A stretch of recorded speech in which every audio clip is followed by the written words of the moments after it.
Farming is a very fulfilling job.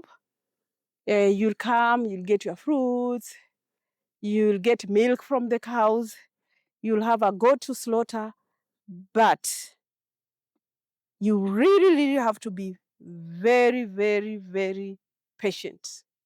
If there is anything that needs patience, it's farming. I actually ask why farmers were not called patients instead of sick people. Because you really have to wait. Like, see, an apple tree like this one, you have to keep on putting manure, watering, spraying for about 4 years. You really have to wait. It's not a get quick rich thing. You really have to be patient.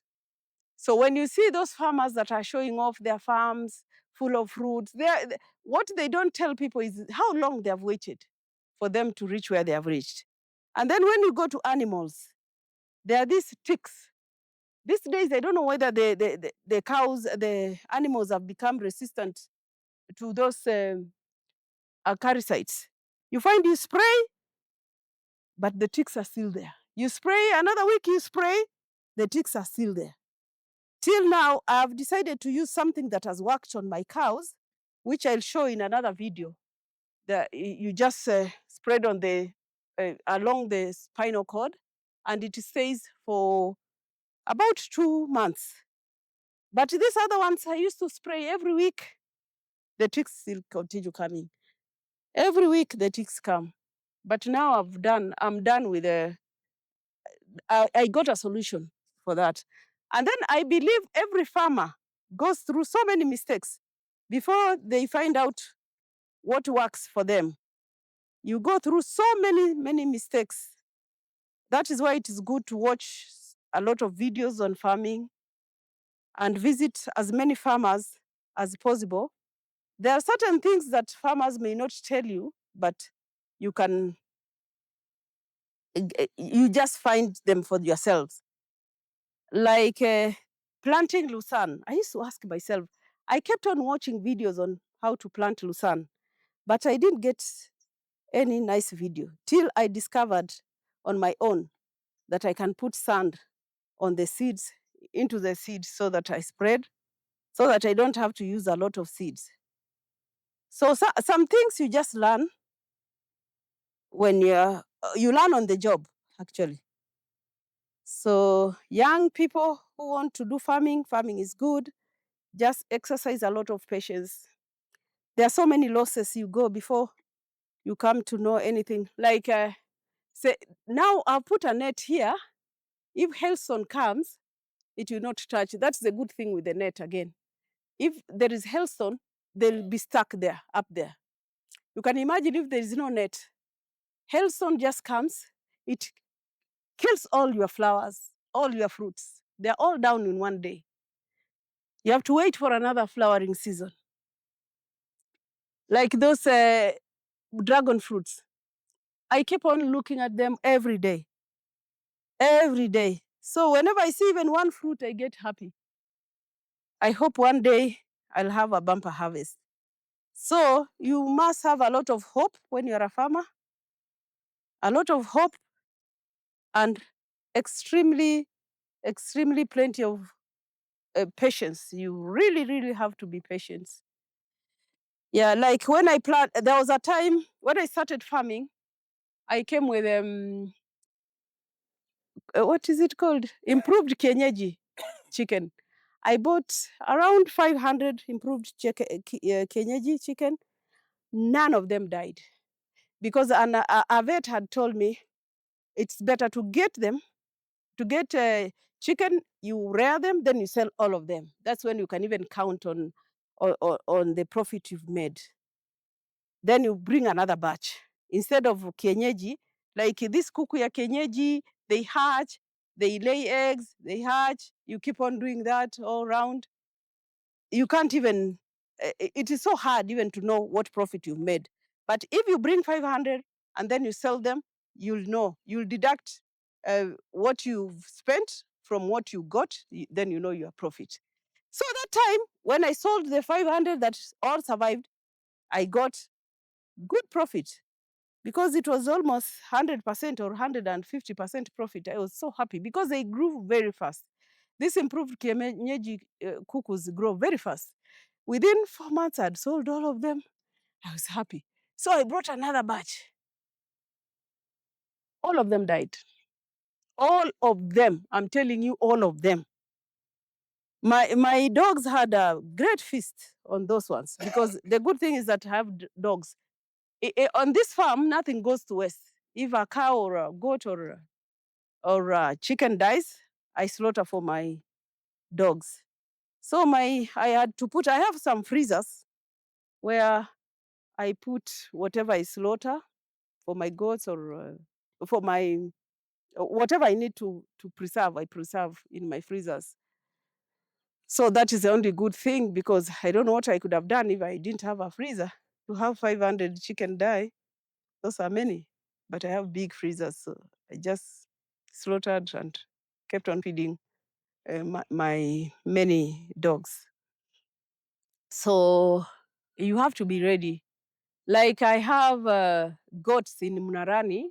I'll show a video of those goats. They are on free range. I have a big land in Munarani where I have maybe there are 70 now goats, and they just go. They are purely on free range.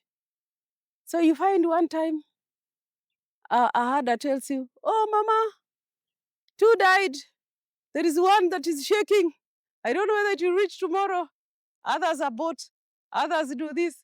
So there are so many things that happen when you are a farmer. You just can't count the way I hear people on YouTube say, when you have 50 goats within 1.5 years, you'll have this amount. They are not counting on those which will abort, because you have to give allowance for those which will abort. You have to give allowance to those which are barren. Just like human beings, even goats, you can find goats that are barren. Yeah? Mnaenda upande huo mwingine? Nenda mtengeneze upande huo mwingine. Enda na hizo vitu. So just like tuendelee kwenda. Just like human beings, we have goats that are barren, but I was lucky that I didn't have any barren goats, but there are a few that have aborted. And there are a few kids that are born and then they die. So those are the things that you have to brace yourself for such things. So these are the red guavas that are not so nice, because when they are very ripe, they tend to keep worms. So it's better to eat them when they are not very, very ripe. Now you can't get hungry when you're on the farm. You go here, you find an apple. You walk a little bit, you find a guava. You find that you're so full. By the time you go home, you just want to shower and just sleep. Yeah. So, yeah, another thing that you should be prepared for, there is theft. You can just find your herder telling you, "Oh, 10 of the goats have been stolen." What will you do? You're not there. You don't know whether they sold the goat or it is true they went. So with the death, when they die, I usually, because I've tagged them, they are all numbered. So I usually tell them to take a photo of the carcass. I tell them, especially where the number is, they show me. And then, yeah, because I bought them smartphones. They usually take photos, they go to where there is network. The issue is network. So I don't know whether CCTV will work because there is no network there. So at some point, if network will reach there, that will be very good, because then I can put CCTV and monitor my goats. But for now, those goats, I'm just praying that whatever the herders tell me is what is true. So I'll be going there to see what they do. And luckily, I have a herder who is experienced. When he's told to inject the goats when they are sick, I have a vet, because it is very far away inside in the forest. So it is not easy to get a vet, but we usually do consultation over the phone. The herder will call me and tell me this is what's happening, and then I call the vet, and then they communicate. The vet tells him what to do. Yeah, then we decide. We have made an agreement of how much I pay him for the consultation. So I make sure that I have a lot of drugs. I stock a lot of antibiotics, vitamins. But with the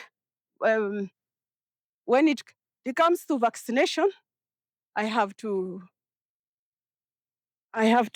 buy the vaccines, put them in a cool box, and we go very quickly and vaccinate them before anything happens, before they get spoiled. But they're usually okay with the cool box because we put ice in, and within 3 hours we are on the farm. That is what happens. So farming is good. It's very fulfilling. I'm just waiting to see if it will make me rich. If there's any richness that will come out of farming, I'm sure it's after a lot of years. I shouldn't expect it to be quick. Let me take these guavas to where the apples are. So you see, as I'm walking around, I've picked apples, I've picked oranges, I've picked guavas, and if I want, I can still pick. I think we still have avocados there. I actually don't know when they are. I don't know when they are ready. I usually rely on a certain worker. He's the one who plucks them for me. These ones are purely for domestic. I don't sell them because there are not many. They are off season now, but I can see we have some. We have some. I'll tell my worker to pluck some for me. So here I'll have about how many types of fruits? Four types. There's a avocado, guava, apple, and oranges. That's good.